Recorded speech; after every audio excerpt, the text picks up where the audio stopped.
India's only daily television platform for small businesses. We bring you the right information to empower you, the SME entrepreneur. Tonight on the show, we're bringing you part one of a special conversation that I did with Vaidyanathan of CapitalFirst, talking about the merger with IDFC Bank and how he's really answering concerns of some shareholders saying that valuations were very high, and his tips and advice for entrepreneurs who may be looking at the mergers and acquisitions route. Take a listen.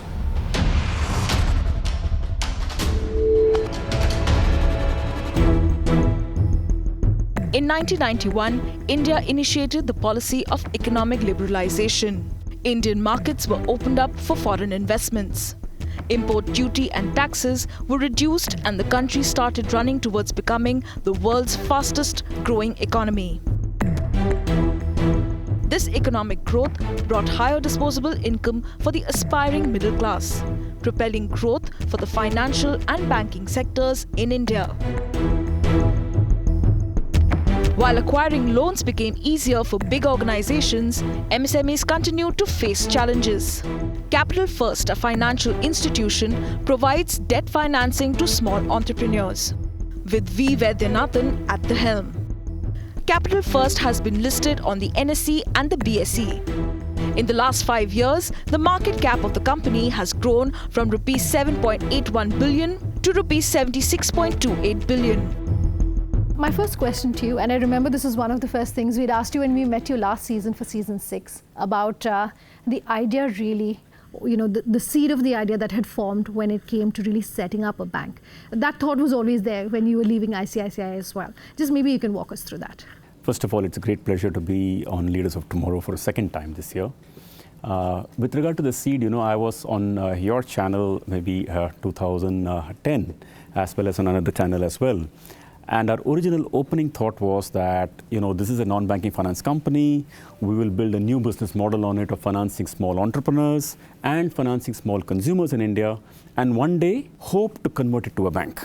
I have to use the word hope because you can never take a banking license in India for granted. But it was let me say, a shot we thought we could take.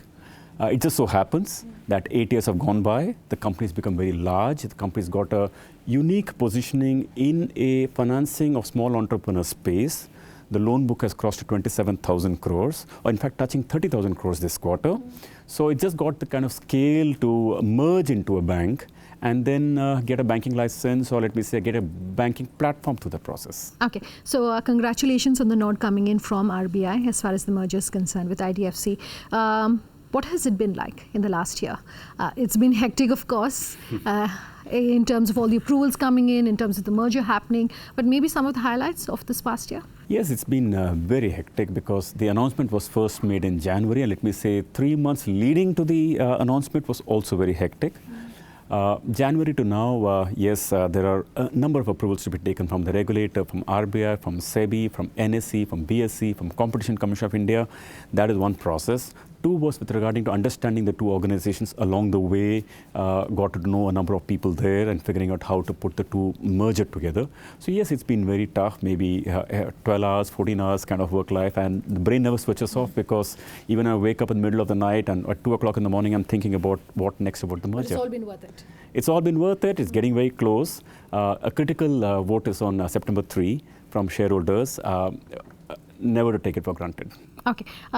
While you're saying it's definitely been worth it, I want to take a step back and also perhaps bring in the fact that there have been some questions raised on this merger with IDFC, particularly with regards the valuation and the price that you've really paid for it. Those kind of questions are always tough to hear, but I'm sure you'd agree that perhaps it's crucial to also hear these things from shareholders who are saying, why perhaps these valuations? I think the valuation was perhaps a fair sort of a valuation because it was put together professionally between two institutions. And I think the prevailing market prices at that point of time prevailed.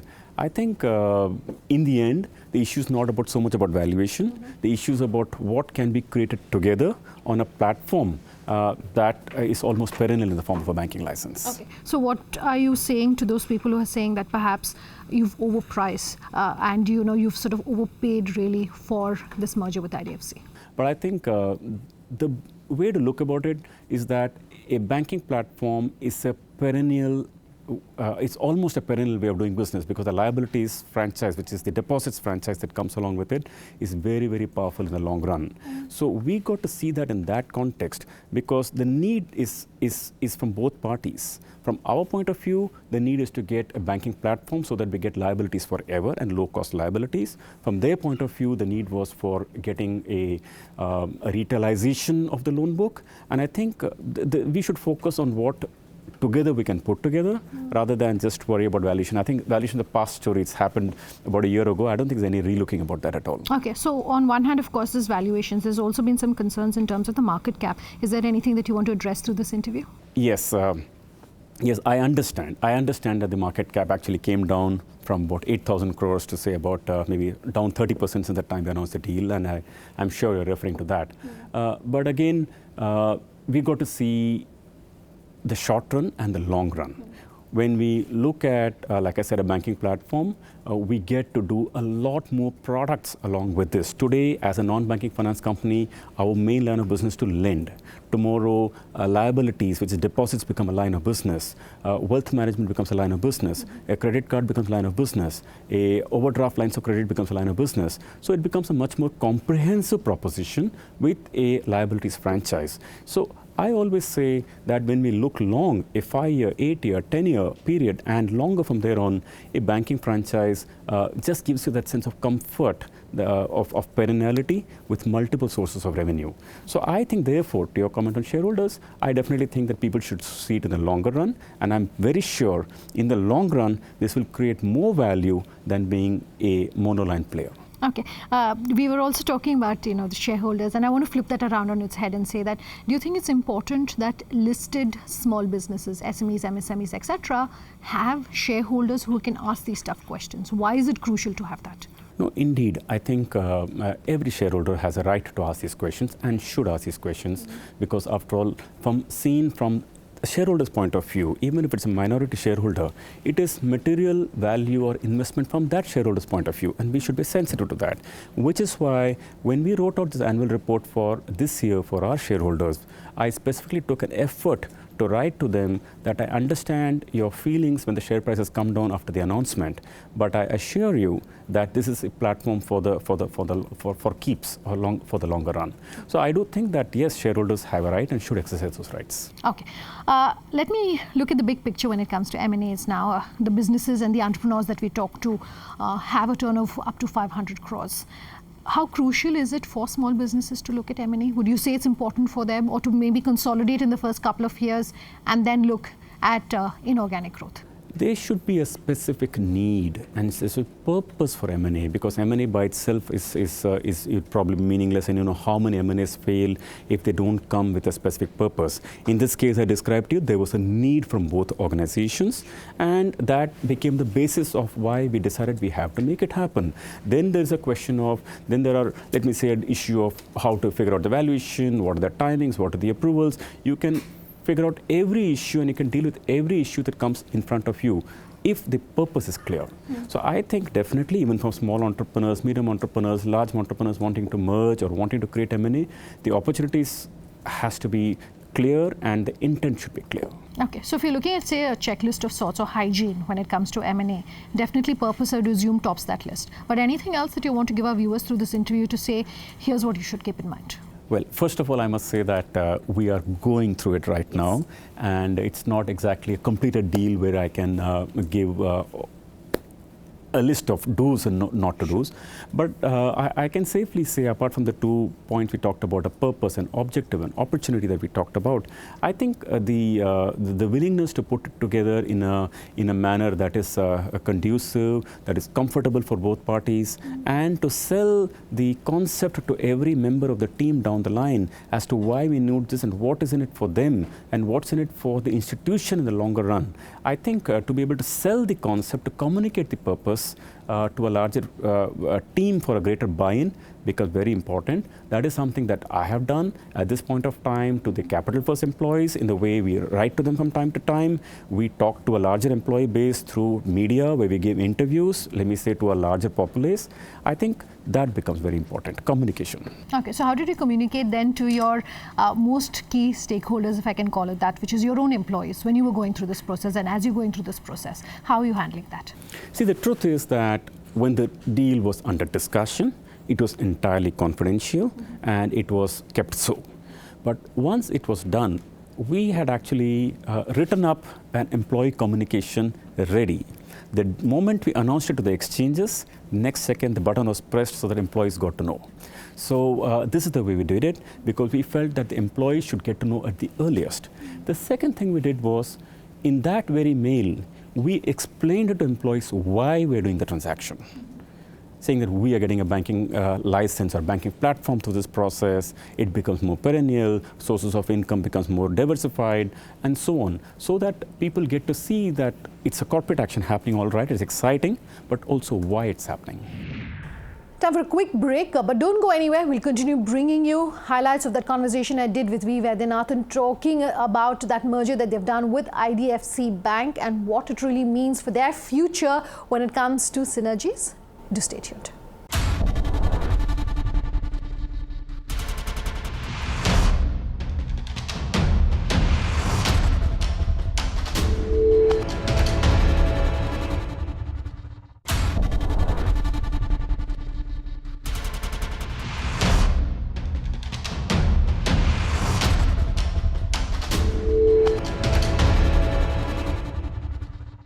Welcome back with us here on Leaders of Tomorrow, continuing to bring you highlights of part one of an interview that I did with Vaidyanathan, talking about their merger with IDFC Bank and his advice for entrepreneurs watching this interview. Do take a listen.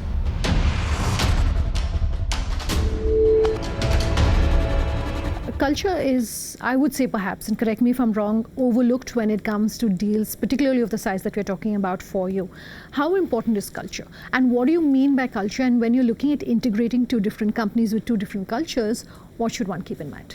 See, end of the day, we got to keep the best of two institutions together, or bring the best of cultures together. There are always conflicts and they can always be dealt with. And when we say culture, we mean a way of doing things. Universally, strong, high-performing organizations have a culture of entrepreneurship, they have a culture of can-do attitude, they have a culture of people figuring out how they can solve disputes, and most importantly, view at the market and view at the opportunity, and rather than get internally focused. I mean, I would definitely like to see a very dynamic culture in the new organization, an organization with a very can-do attitude, because challenges will be everywhere. Even when this merger comes through, there will be challenges. And our job as all our employees is to figure out how are we going to deal with the challenges and create something that is just an amazing bank. I believe such an opportunity is possible.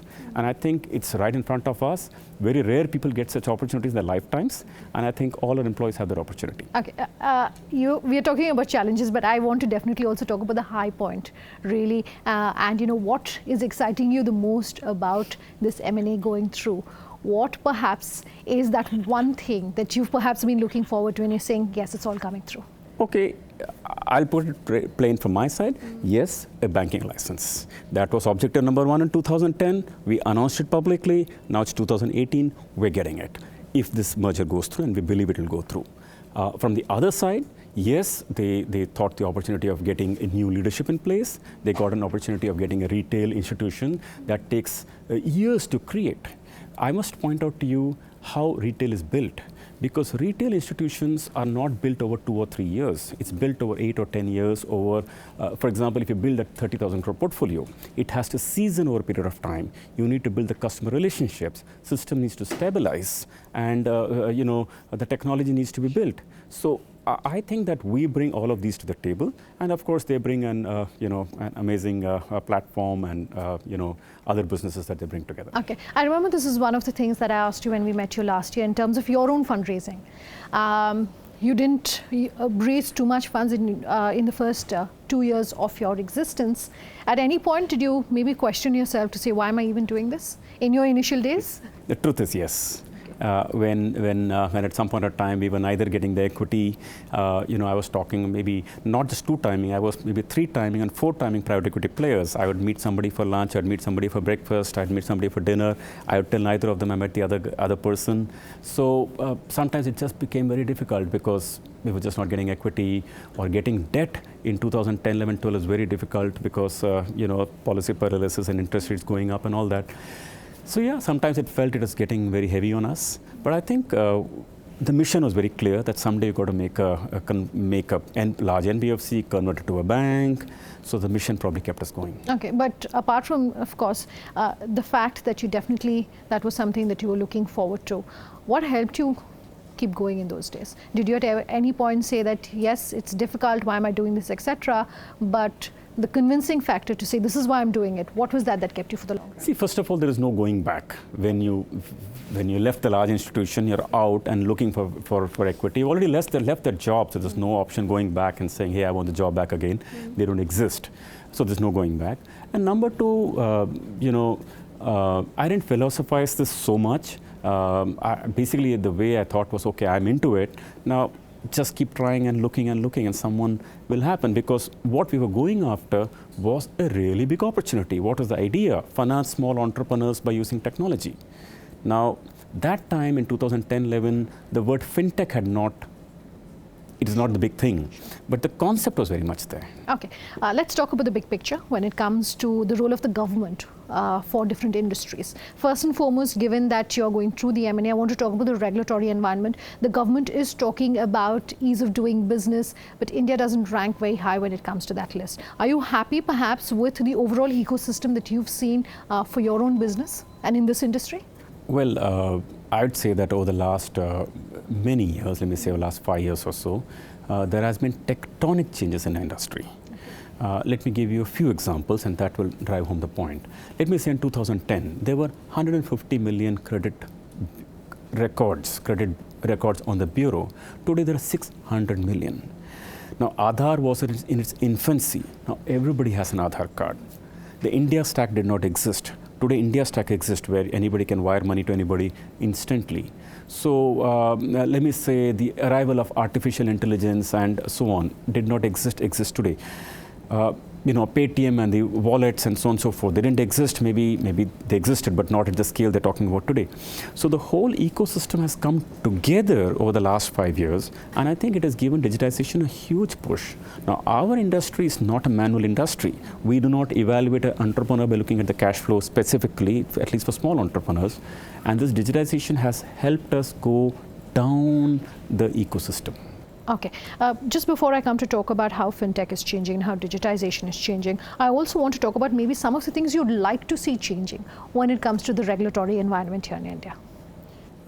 Frankly, as far as these few transactions that we put together are concerned, the regulators have been very cooperative. Sure. For example, Competition Commission of India approval came to us literally within a month of applying.